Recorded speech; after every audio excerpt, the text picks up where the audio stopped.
Après le petit déjeuner avec ses enfants, l'agent des services secrets Xavier se rend chez le président. Personne ne répond à la porte lorsqu'il frappe.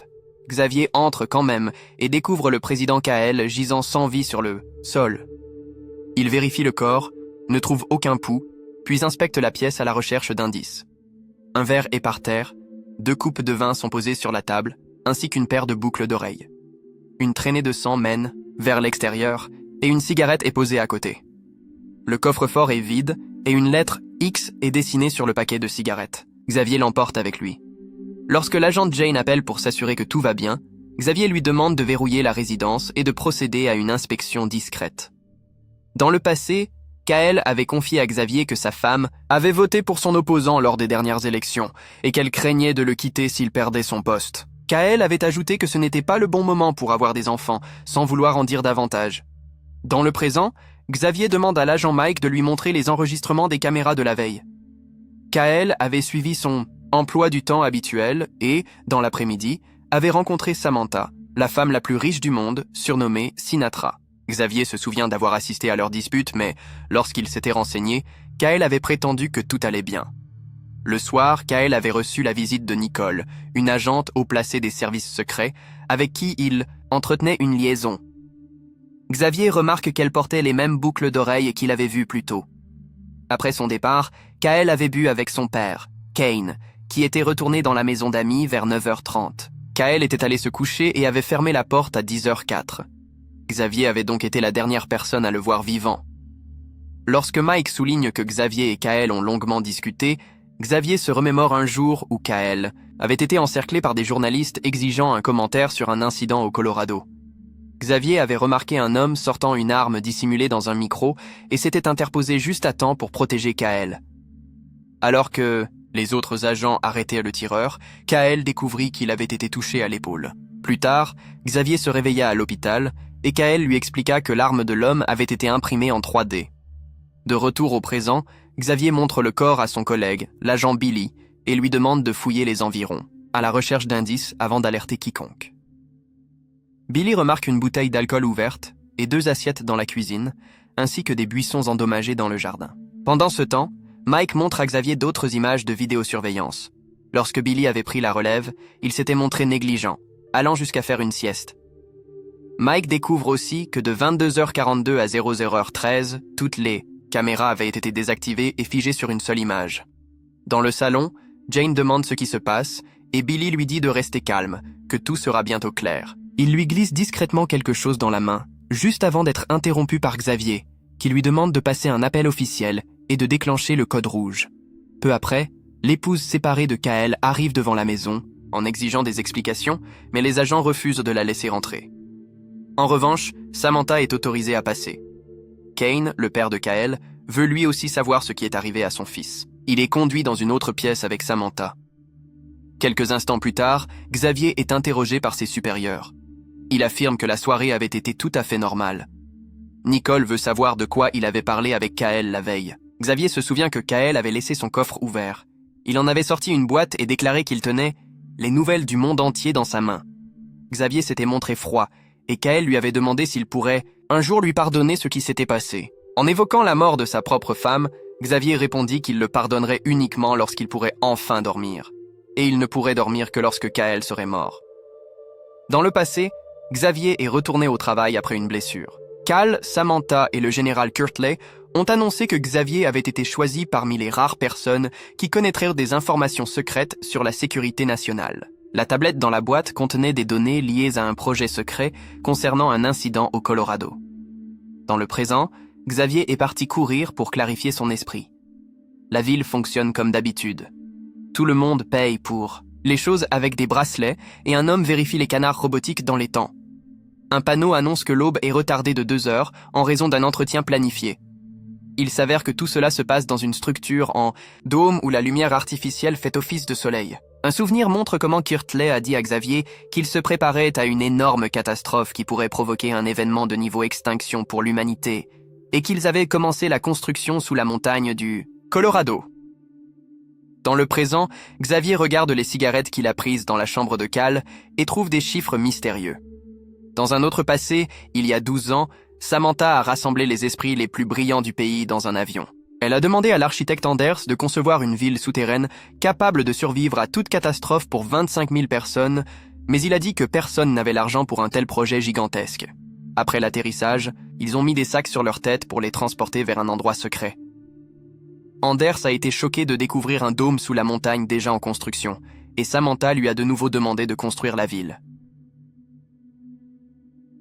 Dans le présent, Xavier passe la nuit, faisant un rêve où il est dans l'avion et parle avec sa femme avant qu'une explosion n'éclate à l'extérieur. Le matin, Nicole vient le chercher et il demande des nouvelles. Ils n'ont toujours pas de suspect ni d'arme du crime, donc ils doivent attendre les résultats de l'ADN. Il ne comprend pas comment elle peut mener cette enquête en tenant compte de leur romance, mais Nicole a un alibi. La tablette de Cal a disparu, donc des personnes très importantes sont contrariées, sans compter que c'est le premier meurtre dans l'histoire de la ville souterraine. Quelques minutes plus tard, Samantha rencontre les plus importantes figures politiques, y compris le vice-président Henry, pour leur annoncer que Cal est mort d'une crise cardiaque. Quand tout le monde panique, elle se souvient du jour où son fils a eu une crise près du magasin. Samantha crie à la foule de s'arrêter et explique que la communauté recevra un avertissement pour une assemblée d'urgence de la ville. Ils diront que le président est mort de cause naturelle et nommeront Henry président pour que tout le monde reste calme pour l'instant. Ensuite, Xavier est appelé pour un entretien et un test au détecteur de mensonges. Nicole lui pose des questions habituelles et Xavier répond à tout sans hésitation, racontant même à tout le monde qu'elle avait une aventure avec Cal. Bientôt, Nicole remplace le psychothérapeute Gabriel, qui lui demande si une partie de lui est contente que Cal soit mort, en montrant sa main où est écrit « Dis oui ». Étant leur thérapeute à lui et à Cal, Xavier répond oui. Gabriel informe ensuite Samantha que Xavier a dit la vérité sur le meurtre, car s'il avait pu tromper la machine, il n'aurait pas avoué qu'il était un peu content de la mort de Cal. Samantha se souvient du moment où le docteur a annoncé que son fils ne survivrait pas et comment il a essayé de la faire parler à Gabriella, car elle était spécialiste des pertes. Au début, elle refusait de la voir, mais finalement la thérapie de Gabriella l'a aidée à surmonter la perte. Dans le présent, elle dit à Gabriella qu'elle a peut-être raison, avant de rencontrer Xavier pour lui annoncer qu'il sera transféré. Elle lui demande également de prendre des congés et de ne pas se mêler à l'affaire. Lorsque la ville reçoit l'avertissement d'une assemblée municipale, la fille de Xavier, Presley, remarque que le fils de Cal, Jérémy, ne part pas avec le groupe pour quitter l'école. Elle le suit à la bibliothèque pour lui demander pourquoi il ne part pas et il lui explique que son père est mort. Il l'a ignoré hier, donc leur dispute de la semaine dernière était la dernière fois qu'ils se parlaient. Jérémy en voulait à son père d'avoir causé la mort de tant de gens et il avoue lui avoir dit qu'il souhaitait sa mort. Dans le passé, Samantha et Cal étaient présents au sommet financier international. Une personne parlait du changement climatique, affirmant que le tsunami submergerait toute la côte est des États-Unis. Après la présentation, Samantha a demandé à l'homme ce qu'il pouvait faire et il lui a dit de creuser le plus grand trou possible pour se cacher. Lors de l'Assemblée municipale, Henry lit un discours préparé par son équipe pour annoncer les nouvelles avant de prêter serment. Après la cérémonie, Xavier demande à Billy s'il se souvient de codes à 6 chiffres importants, mais Billy ne peut pas. Xavier admet aussi qu'il se méfie beaucoup de Samantha et promet de la faire tomber. Plus tard, en privé, Xavier brûle une cigarette avec le code. Peu de temps après, Samantha et Nicole apprennent les résultats de l'autopsie de Cal. La blessure à la tête indique qu'il a été frappé avec un objet lourd.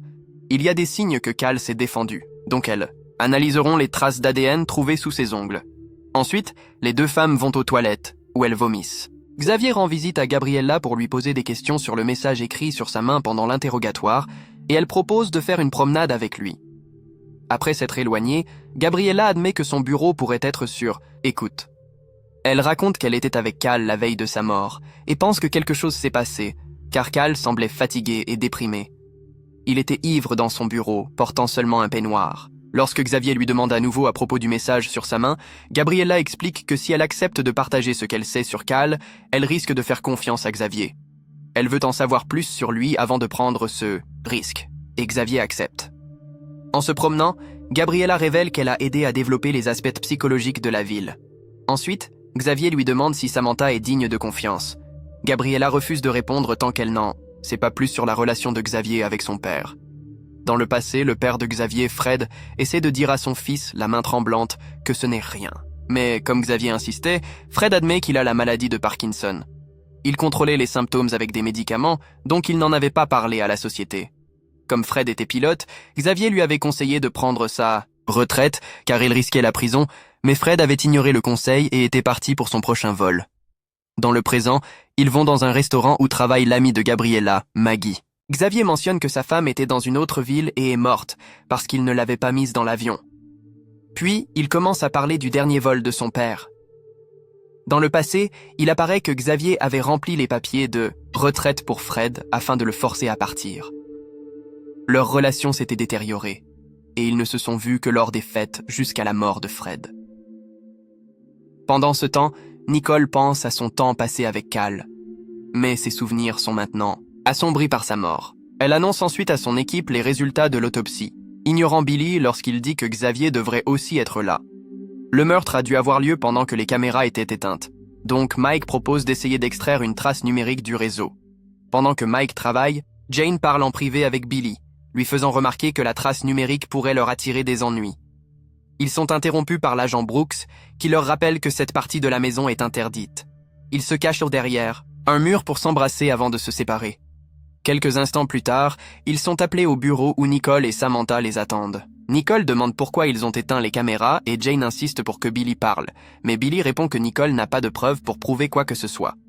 Quand Nicole mentionne qu'ils éteignaient les caméras toutes les nuits pendant des mois, Jane craque enfin. Il s'avère qu'elle et Billy s'ennuyaient énormément, car rien ne se passait, donc ils éteignaient les caméras pour jouer à des jeux vidéo et manger la nourriture de Cal sans que la direction le sache. Le soir, Xavier raccompagne Gabriella chez elle et lui demande des informations sur les chiffres de la cigarette, mais elle ne les reconnaît pas. Elle explique qu'elle était responsable du choix des citoyens pour le dôme et que c'est elle qui a recommandé Cal à Xavier. Quand Xavier lui demande à nouveau à propos du message sur sa main, Gabriella l'embrasse et il lui répond qu'il est marié, mais il continue tout de même. Au milieu de ce moment, Gabriella lui dit qu'elle a un message du président. Cal lui avait dit de trouver Xavier si quelque chose lui arrivait et que Billy était dangereux. Xavier est aussi venu au carnaval avec son fils James et, voyant Gabriella à proximité, il tente de l'éviter. Il remarque également Samantha, en train de parler avec Billy et Nicole, et ils le remarquent aussi. Après un instant, Billy trouve Presley qui joue seul et lui donne quelques conseils sur la manière d'avouer à Jérémy qu'elle l'aime. À la nuit tombée, James n'a toujours pas fait un tour sur la grande roue, car il a peur, mais il en a envie. À ce moment, Gabriella s'approche d'eux et raconte à Xavier où se trouve Billy, lui proposant de veiller sur James pendant qu'il le cherche. Un autre souvenir montre Xavier et Billy en train de parler à Cal, lui disant que les gens ne peuvent pas se détendre dans cette ville, car l'ignorance des survivants dans le monde extérieur les hante. Plus tard, pendant un discours, Cal annonce qu'ils enverront 4 chercheurs dans l'inconnu pour évaluer la situation. Dans le présent, Billy avertit Xavier qu'il doit arrêter de se mêler de tout cela, car ces gens sont dangereux. Xavier lui demande pourquoi il a menti ce matin, et Billy explique que Jane était chez lui et qu'il ne voulait pas qu'il sache qu'ils étaient ensemble. Xavier demande ensuite à Billy s'il a tué Cal, et Billy se fâche, soulignant qu'il ne fait que surveiller les enfants de Xavier pour les protéger, car c'est la seule chose qui l'intéresse ici. Lorsque Xavier retourne vers Gabriella, il lui dit que ce n'est pas Billy. Le prochain souvenir révèle que la femme de Mark et le reste de l'équipe de chercheurs sont morts lors de la mission. La version officielle dit que c'était à cause des mauvaises conditions extérieures, mais en réalité, Billy a tué la femme lorsqu'elle a essayé de lui dire qu'il y avait de la vie dehors et que l'air était respirable. Dans le présent, Billy se rend chez Samantha pour se confier. Il devait commencer une nouvelle vie ici, mais elle l'a forcé à tuer à nouveau. Samantha affirme que les survivants à l'extérieur se déchirent probablement pour des ressources. C'est pourquoi ils ont fait un choix difficile, mais juste pour protéger leur ville. Billy lui demande ensuite de laisser Xavier et sa famille en paix, mais Samantha lui rappelle qu'il ne peut pas donner d'ordre. Elle menace aussi de prendre Jane s'il continue ainsi, en mentionnant qu'il n'est pas le seul meurtrier, qu'elle a amené ici. Après cela, Billy rend visite à Xavier et lui dit qu'il n'a pas tué le président, mais qu'il a fait certaines choses qui pourraient y être liées. Il pense que Samantha a tué Cal et qu'il lui racontera tous les détails demain, mais aujourd'hui, il veut juste jouer avec les enfants. Lorsqu'il rentre chez lui, il prend un verre de Jane et soudainement tombe au sol. Ensuite, Jane met des gants et commence à placer des preuves pour que cela ressemble à une overdose, expliquant qu'elle est celle que Samantha a envoyée pour s'occuper de lui. Un nouveau souvenir montre un jeune Cal disant à Kane qu'il voulait quitter l'entreprise familiale pour devenir enseignant. Cependant, Kane l'a interdit et l'a forcé à s'engager en politique. Dans le présent, Jérémy se saoule avant les funérailles de son père. Pendant ce temps, Xavier trouve James en train de jouer avec un chien appartenant à leur voisin, Carl. Xavier gronde Carl pour sa négligence, lui rappelant que les animaux de compagnie sont interdits dans le dôme. Lors des funérailles, Jérémie parle de son père et mentionne dans quel état déplorable il était ces derniers jours. Un souvenir montre que Cal voulait passer du temps avec son fils, mais Jérémie n'était pas intéressé. Le garçon en avait aussi assez de devoir gérer Kane, dont la démence le rendait très rude et parfois agressif. Jérémie était bouleversé, car Cal savait ce qui allait arriver, mais n'a jamais résisté et a ensuite caché sa culpabilité dans l'alcool. Il a même dit à son père qu'il aurait préféré qu'il meure avec le reste du monde. Après les funérailles, Xavier demande à Jane des nouvelles de Billy, car il ne répond pas à ses messages, mais elle affirme qu'elle n'a aussi rien entendu de lui. Ensuite, Nicole s'approche de Xavier et lui révèle que les échantillons d'ADN de la scène du crime n'ont jamais atteint le laboratoire. Elle pense que Samantha, étant la seule à pouvoir intervenir, a fait en sorte que cela n'arrive pas, mais Xavier admet qu'elle ne fera pas confiance à Nicole en raison de sa relation avec la victime. Dans le passé, Nicole dit à Cal qu'elle lui manque d'armes, car elles sont interdites dans le dôme. Cependant, Cal a fait une remarque qui impliquait qu'il en possédait. Dans le présent, Xavier et Jane partent à la recherche de Billy. Comme personne ne répond à la porte, Xavier la défonce et, accablé, trouve Billy mort par terre. Jane fait aussi semblant d'être bouleversée, même lorsque d'autres agents arrivent pour emporter le corps. Dans un autre souvenir, Cal a vérifié une tablette et trouvé un fichier intitulé « Premier transfert, 23 juin ». Mais il n'était pas autorisé à l'ouvrir. Comme Kane dormait, Cal a posé sa main sur la tablette et a pu ouvrir le fichier. Il s'agissait d'une vidéo de l'équipe de recherche affirmant qu'il ne restait plus rien dehors et que les niveaux de radiation étaient très élevés. Il y avait aussi un fichier audio de l'équipe révélant qu'ils avaient trouvé une femme là-bas et débattaient sur l'opportunité de la ramener. Dans un autre fichier audio, Billy appelait Samantha pour lui dire que l'équipe de recherche ramenait une survivante au dôme et Samantha lui avait ordonné de les tuer tous. Cal a noté toutes les informations importantes dans son carnet, puis est allé à la bibliothèque pour apprendre à faire un mixtape. Après avoir créé un CD spécial pour Jérémie, Cal a rendu visite à Gabriella et lui a dit que Xavier était le seul en qui il avait vraiment confiance. Il avait aussi écrit le nom de Billy sur sa main, lui disant que c'était la personne à rechercher si quelque chose lui arrivait. De retour chez lui, Cal a commencé à préparer à manger pour son fils et lui a envoyé un message disant qu'il travaillait sur quelque chose qui pourrait l'intéresser, car il n'était jamais trop tard pour se battre. Plus tard, lorsque Samantha lui rend visite, il lui dit qu'il sait ce qu'elle a fait. Il voulait dire la vérité à la communauté du dôme, mais Samantha lui a répondu que cela détruira leur vie. Cela a déclenché une dispute que a vu Xavier. Dans le présent, Jérémie continue de boire et dit à Presley qu'il n'est pas allé au dîner spécial. Presley le console et les adolescents s'apprêtent presque à s'embrasser, mais ils sont interrompus par Kane qui crie jusqu'à ce que Presley parte. Pendant ce temps, Nicole annonce à Xavier que Billy est mort d'une overdose de médicaments. La quantité était trop élevée pour un simple divertissement, donc le médecin pense que Billy s'est suicidé. Xavier dit que Billy avait essayé de le prévenir au sujet de Samantha, et ils conviennent qu'elle est derrière tout cela. Il faut donc l'éliminer. Nicole admet qu'elle sait comment se procurer des armes pour cette tâche. Un nouveau souvenir révèle que Cal était attristé que son fils ne soit pas venu à dîner, alors il invita Nicole à sa place. Ils allèrent dans sa chambre, et Nicole enleva ses boucles d'oreilles, disant qu'elle ne voulait plus de ses babioles. Elle annonça qu'elle ne pouvait plus continuer ainsi et tenta de partir. Alors, désespéré, Cal lui dit qu'il allait bientôt divorcer de sa femme et partagea avec elle comment accéder à des armes afin qu'ils puissent aller tirer ensemble. Cela ne suffisait pas à Nicole qui partit finalement. Après cela, Cal parla avec Kane, lui disant qu'il avait fait tout ce que son père lui avait demandé et qu'il voulait savoir si Kane était fier de lui. Cependant, Kane répondit que toutes les réalisations de Cal étaient grâce à lui. Déçu, Cal retourna dans sa chambre et inscrivit un code sur une cigarette. Dans le présent, Xavier raconte à ses enfants la mort de Billy et leur demande de préparer un sac. Ensuite, il demande une faveur à Carl. Pendant ce temps, Jérémie crie après Kane, l'accusant d'avoir éloigné Presley. Kane ne se souvient pas de ce qu'il a fait et pense qu'il parle à son fils. Il s'excuse pour cette nuit et dit qu'il est fier de Cal. Jérémie se sent mal et lui répond « Je te pardonne pour tout, papa ». Après le départ de Jérémie, Kane se souvient avoir vu Presley la nuit du meurtre. Pendant ce temps, Presley prépare un sac et sort la tablette de Cal dessous le matelas. La nuit, Carl se rend dans son bureau et modifie le programme de gestion du climat. Xavier remarque un nouveau poteau de lumière dans sa rue et sait que Samantha l'utilise pour l'espionner. À ce moment, un message apparaît dans le ciel. « Ils vous mentent ». Bientôt, les gens se rassemblent dans les rues et pointent du doigt les mots, se demandant ce que cela signifie. Carl et son chien se rendent au pub de Mark pour se cacher et les enfants de Xavier se cachent également là. Cependant, Presley en a assez d'attendre et décide de partir. Samantha fonce vers le bureau de gestion du climat et apprend qu'ils ne peuvent pas effacer l'inscription, car celui qui l'a fait a bloqué leur accès au système. Ensuite, elle rencontre Gabriella et lui dit que c'est Xavier qui a fait cela, révélant qu'elle sait pour leur nuit intime. Gabriella est vexée que sa vie privée ait été violée, mais Samantha la pousse simplement à parler à Xavier pour obtenir des informations. N'ayant pas d'autre choix, Gabriella trouve Xavier dans un diner et tente de le convaincre que Samantha n'est pas un monstre, elle essaie juste de protéger la ville. Pendant ce temps, Nicole parvient à trouver les armes dont Cal parlait et elle les récupère avec l'aide de son agent de confiance, Melvin. Elle envoie ensuite un message à Xavier, lui écrivant que la première phase est terminée et qu'ils peuvent passer à la deuxième phase.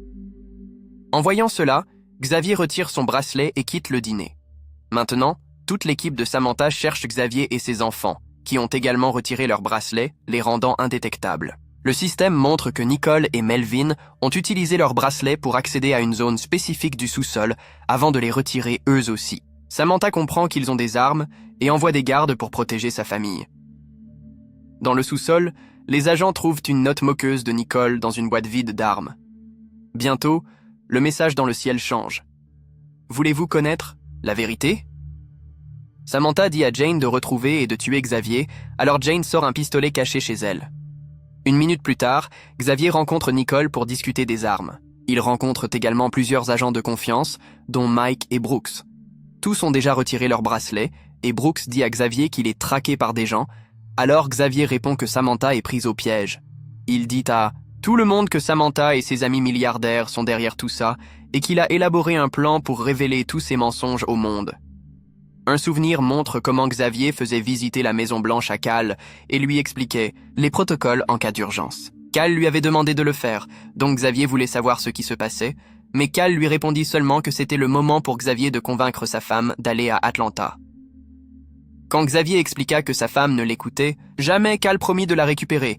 Il avoua aussi qu'il serait le chef quand le monde finirait.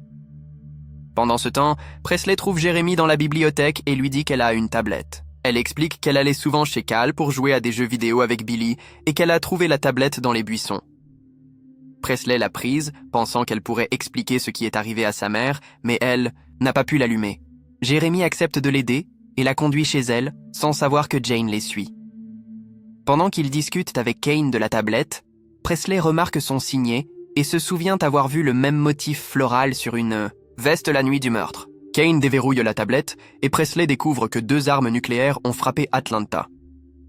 Dans un hangar à avions, Xavier dit à son équipe qu'ils ne vont rien faire exploser, ils vont juste faire croire à Samantha qu'ils l'ont fait.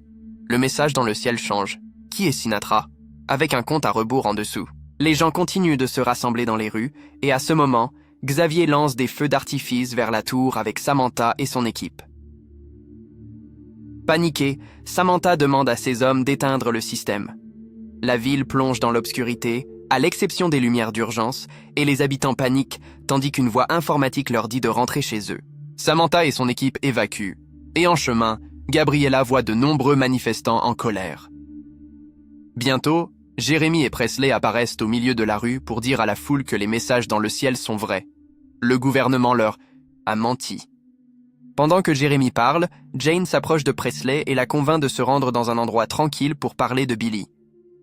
Le groupe de Xavier attend dans un refuge où les fonctionnaires du gouvernement et leurs familles sont envoyés. Cependant, la voiture de Samantha fait demi-tour à la dernière seconde. Disant aux autres de sécuriser le refuge, Xavier part à la poursuite de la voiture. Les agents pénètrent dans le bunker et commencent la capture, tandis que Xavier continue, la chasse et rencontre Gabriella. Elle avoue qu'elle a prévenu Samantha et veut que la ville tienne bon. Lorsque l'électricité revient, Xavier fait irruption dans la maison et trouve Samantha qui avoue avoir tué Billy, mais nie le meurtre de Cal. Elle lui dit aussi que sa femme est vivante là, dehors, et qu'elle pourrait l'aider à la retrouver. Xavier se souvient de la nuit avant la tragédie et de la manière dont il a essayé de convaincre sa femme Terry de ne pas partir pour Atlanta, mais elle est quand même partie. Samantha continue de parler, expliquant ce qui est réellement arrivé à l'équipe de chercheurs, et elle joue des fichiers audio confirmant qu'il y a des survivants dehors. Lorsque Xavier pointe que Terry ne pouvait pas avoir survécu car elle était près de l'explosion, Samantha dit que Cal a fait quelque chose qu'il ne sait pas. Un souvenir montre une vieille émission de nouvelles. Le présentateur annonce que le supervolcan est entré en éruption sous le bouclier de glace de l'Antarctique et que de grandes sections de la plateforme de glace ont fondu, provoquant un tsunami qui se déplaçait vers le nord à grande vitesse. Xavier a essayé d'envoyer un message à Terry, mais ces messages n'ont pas été livrés. Henry a fait irruption dans la salle de réunion pour annoncer que la Russie était complètement déconnectée, que la Chine déplaçait ses troupes et que toutes les villes côtières, comme Melbourne et Buenos Aires, avaient déjà disparu. Les États-Unis perdront la Floride dans 2 heures, donc Cal n'avait pas d'autre choix que de permettre l'évacuation vers le dôme. Xavier a reçu un message de Terry disant qu'elle était à Atlanta parce que tous les vols avaient été annulés. À la télévision, un reporter a failli être blessé lorsque l'onde de pression sonore a frappé la zone derrière lui. Une seconde vague est arrivée et l'a vraiment frappé, la laissant se vider de son sang. Lorsqu'elle s'est retournée, elle a vu le tsunami engloutir la ville. Xavier a demandé à Cal d'aider sa famille. Donc, Cal a promis que ses enfants seraient récupérés avec son fils et lui a dit de parler à Kirtley de Terry. Ensuite, Xavier a demandé à Kirtley ce service et a appris que Terry avait 1 heure pour atteindre la base de sauvetage aérienne. Il a vérifié la carte et a remarqué que Terry était trop loin de cet endroit. Pendant que Cal enregistrait un message d'espoir pour tous les Américains, Xavier a demandé à Mike de l'aider à trouver un itinéraire plus rapide pour sa femme. Ces messages ne s'envoyaient toujours pas, mais heureusement, Terry l'a appelé. Et il lui a parlé du nouveau trajet, lui disant de voler une voiture si nécessaire. Après que Cal ait terminé son discours, on lui a dit que la Russie et la Chine échangèrent des tirs et se préparaient à des frappes nucléaires.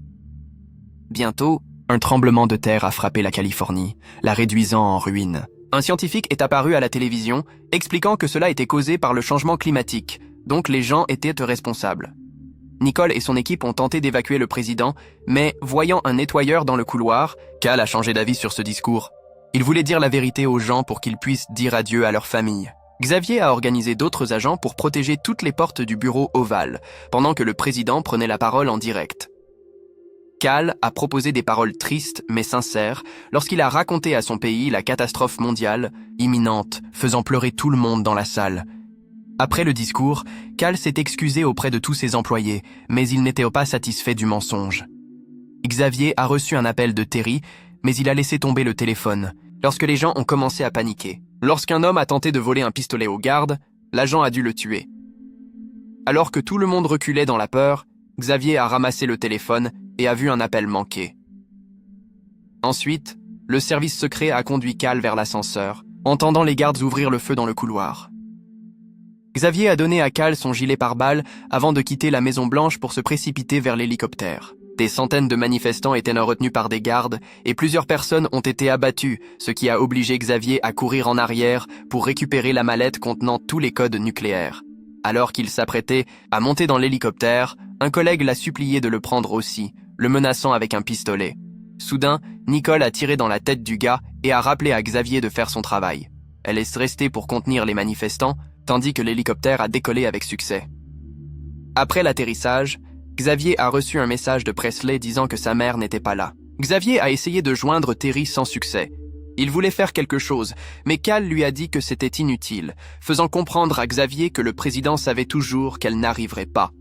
Une dispute a éclaté, Xavier accusant Cal de ne pas lui avoir dit la vérité plus tôt.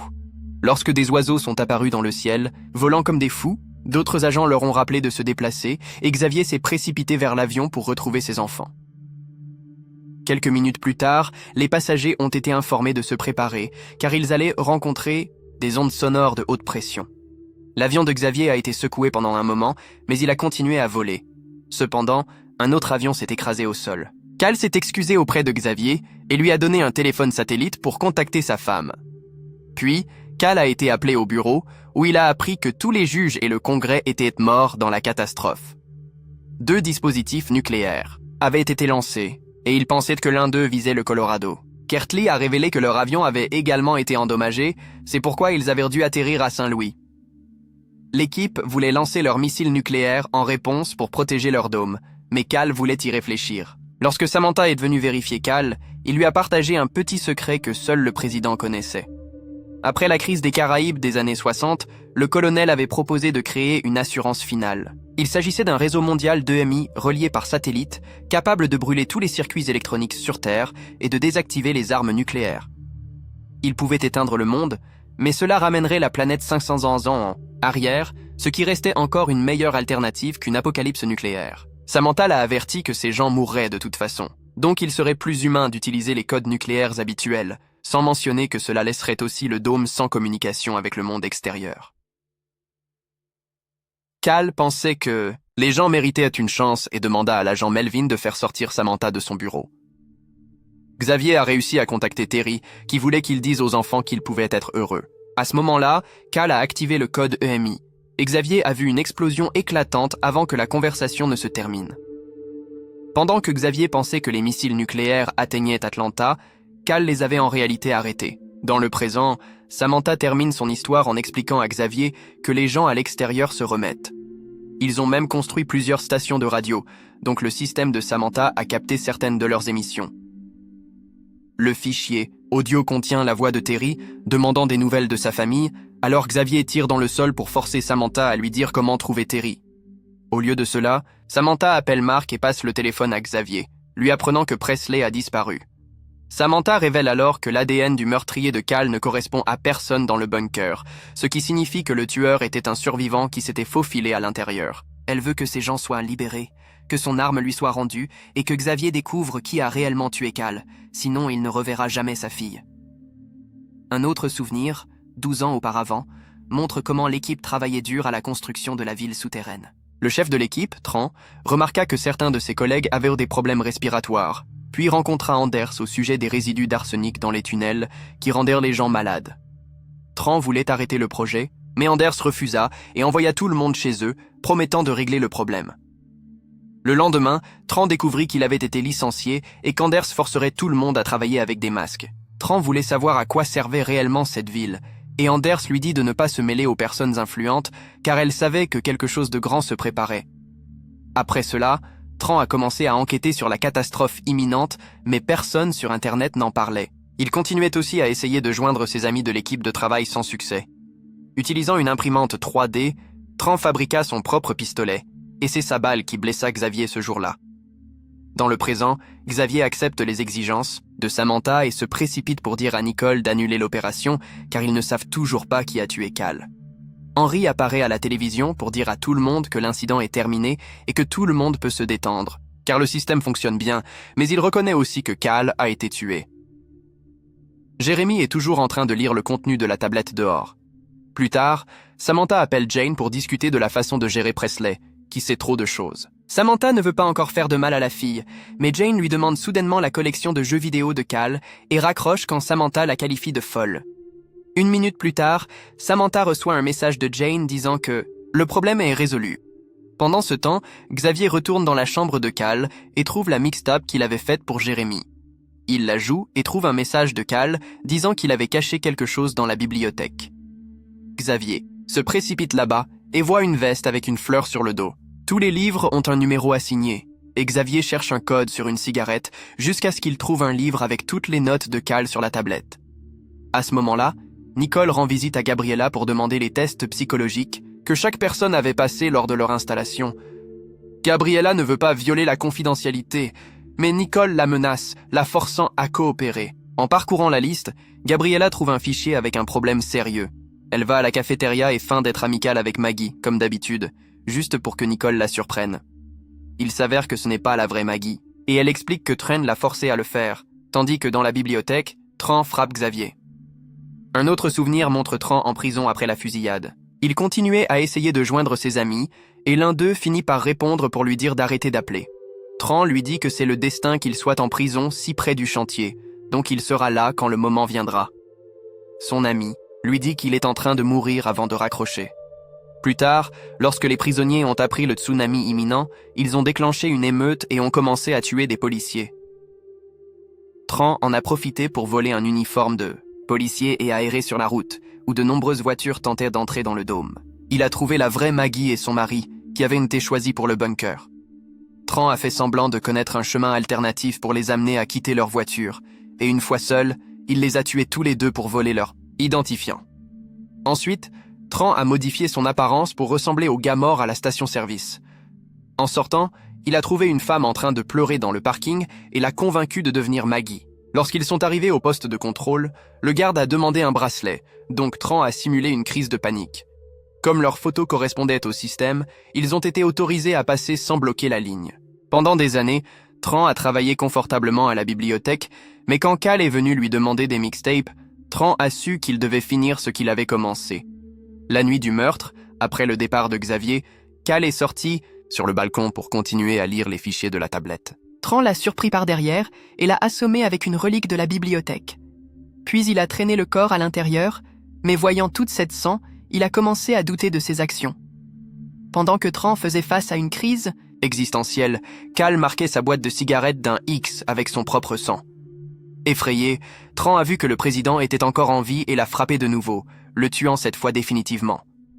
Dans le présent, Tran finit de raconter cette histoire à Xavier, lui demandant de dire à tout le monde qui a fait ça et pourquoi. Puis Tran s'en va avec le livre de Cal, et Xavier reste attaché à une colonne. 1 minute plus tard, Nicole arrive et le libère, permettant à eux deux de poursuivre Tran. Après une longue course, ils le trouvent à la station de montagne, où Tran dit que le système a transformé cet endroit en prison. Il considère tout cela comme une farce avant de sauter pour se supprimer lui-même.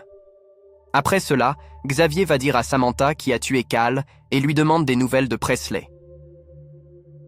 Samantha s'excuse, disant qu'elle n'a jamais voulu que Presley soit blessé. Xavier perd son calme et tire sur tous les gardes dans la pièce. Ensuite, il se prépare à tuer Samantha, mais c'est Jane qui tire la première, révélant que Presley va en réalité bien. Après le départ de Xavier, Jane explique à Samantha qu'elle lui a tiré dans un endroit non létal pour la sauver de Xavier, qui lui aurait tiré dans la tête. Elle lui dit que Samantha n'est pas nécessairement morte et que sa guérison sera longue, précisant que cela ne serait pas arrivé si elle lui avait permis de prendre la Wii. Quelques minutes plus tard, Xavier rencontre enfin les enfants, confirmant que Carl et son chien vont aussi bien. Nicole a pris le livre du corps de Tran et dit à Xavier qu'ils doivent porter la vérité. Jérémy écoute enfin la mixtape, tandis que les habitants locaux lui montrent leur soutien. Henry doit calmer tous les politiciens paniquants à cause de la perte de Samantha, tandis que Jane joue à la Wii chez elle. Presley dit à Xavier qu'ils doivent savoir si Terry est en vie, donc Nicole accepte de s'occuper de ses enfants pendant que Xavier quitte le dôme pour voir ce qu'il y a à l'extérieur. Il trouve un avion dans le hangar et regarde une note de Cal avec des coordonnées. Puis, il démarre le moteur.